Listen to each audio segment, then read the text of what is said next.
Now, instead of trying to change the content of our thoughts with cognitive restructuring, we can try to change how we relate to and interact with our thoughts.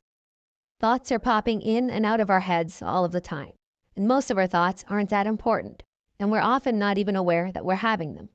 But when a thought has an emotional pull to it, we tend to take notice, especially if it reinforces how we're already feeling. So when we're depressed and have a negative thought, it grabs our attention.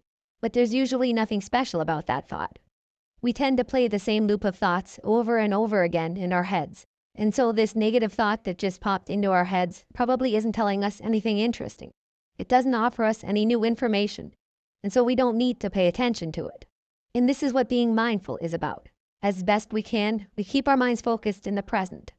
We're aware of what we're thinking, and when thoughts arise that aren't related to what we're doing in the present moment, we don't try to reframe them, or change them, or think about them, or do anything with them.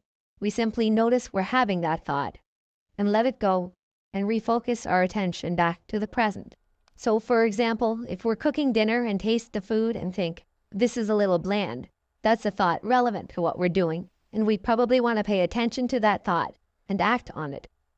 But if we're cooking dinner and have the thought, I hate my life, or I always let everyone down, there's really no value in giving that thought our attention while we're making dinner.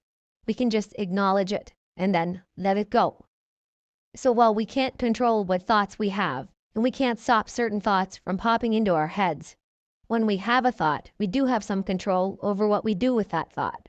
Letting go of thoughts is a skill that takes practice, but it's one of the best things that we can do to take away the power that our negative thoughts have over us.